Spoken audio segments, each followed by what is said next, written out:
great rights as Americans we have to evolve and to change. And this is definitely something that I feel is within the scope of our program too. Not that I have ever asked anyone or suggested they should change their name, but really take on allowing it to evolve to a new level of themselves, and not continue to carry around the victimization of what preceded them, whether they did it to themselves, they did it to others, or it was done to them. And I never tell anyone to forget any of this stuff, but if you can get in a position to move it from the forefront of your existence, you're going to be in a better place. And all of us are being around you. And you know that.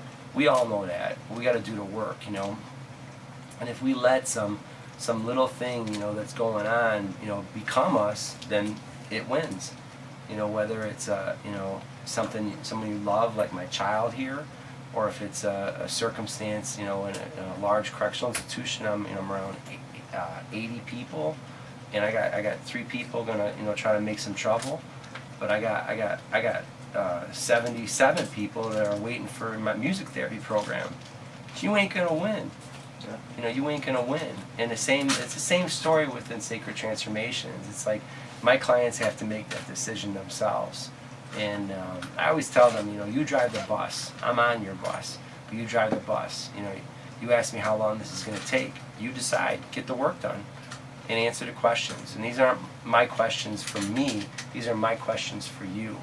And if you wrote down on your application one of your 3 main goals was to get a GED, get out of an abusive relationship, and get a job, that's what I'm going to ask you about, because you wrote that down. I didn't make you write that down, right? So, you don't like that. Why'd you write that down? You want a new application? Go print one out. You could write something else. You could write down, I want to relax, chill, and stay with some monster that, beats me and nonsense, right? And they laugh, and they have a similar reaction. They're like, no, they get defensive. Well, it's like, well, then do the work. Do the work, If we got an appointment at 4 o'clock, you be there at 3:50. Because it's like everybody's time counts. Everybody's time counts. And I was late for you. So, very unusual for me, but little girl got me. So, and it's gonna work out. We're gonna have a great night tonight. A lot of art and stuff. We gotta get those people off that sidewalk. That was not a good move having them out there. Come in here. Just got 3 more. 3 more questions. Outside of working at the correctional facility and tattooing, what do you do? For pleasure? Yeah. I love walking.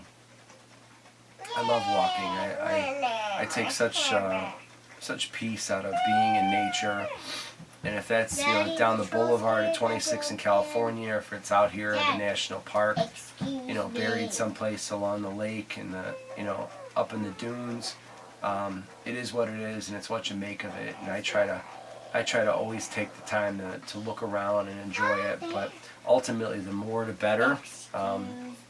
I love walking. I love going for walks in nature. I love making art. I love communicating with interesting and challenging people. One of the things Dr. Brody taught me is if you want to be around people that talk, walk, and look like you, prepare to be bored. It'll be interesting for a while, but it'll get real boring. So I've held that true and continued to foster great relationships with all kinds of different people. Just a second, sweetie.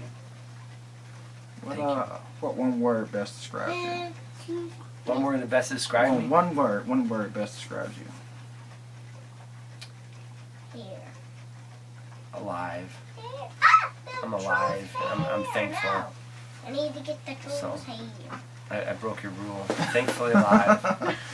We're hyphenated. Yeah, I'm thankfully alive, and I'm thankful to be in a position to be in a service. And I know it ain't gonna last.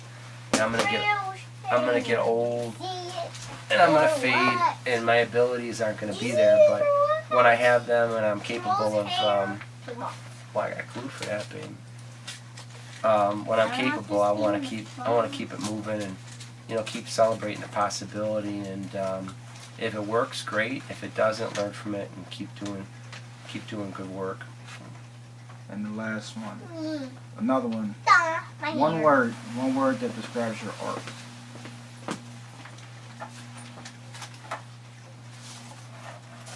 Now that's cool.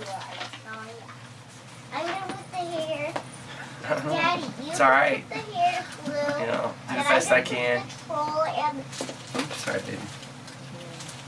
You know, Daddy, I do I'm the best I gonna can. put People have real the different reactions to it. Scooby. I enjoy having a real I flexibility about how I approach Daddy, I art. want you to remember this. I want you to. I'm gonna put the troll in the hair in here, Okay, so you won't use it. all right, There, it's in a special dragon box. excellent. Hey, Isis, can I ask you a question here? Come here. What's one of Papa's things I always ask you? Anything worth having is worth what? Not gonna tell you. You're not gonna tell me, all right? Anything worth having is worth sharing. So my art is what it is, you know. And if people like it, that's cool. If they don't, that's cool too. I like it. Ironically, I never really want to live with it. I don't have a lot of my own art around me in my own home. You know, I think art is something to kind of make and put out there in the world. And if it finds a place, that's a huge honor. And to have my art permanently etched on my clients is an unmeasurable honor. It's a big honor for me, you know, that they get to the point that they want to have something the rest of their life. Like, you know, this piece here, you know, this young man was, he was really moved, you know. But this, you know, down the hall you'll see all kinds of examples of my art. I do art under fake names. I got an alias named Von Tiki. So I paint little tiki mugs, emulating paint by number sets. And I do that to relax, like walking. I've done hot rods. It's one of my custom painted cars up there. It's a 1969 GMC panel van I got out in Hartford, Connecticut. Mystery machine. And I painted a tribute to Scooby-Doo, and I named the car the Tattoo Machine. And I made that car to emphasize the reality that the only evil that exists in the world is the evil we empower with our fear. And I think Scooby-Doo is a great example of modern mythology, which we make a lot of use of in our program here. It's not all ancient and, you know, some European thing.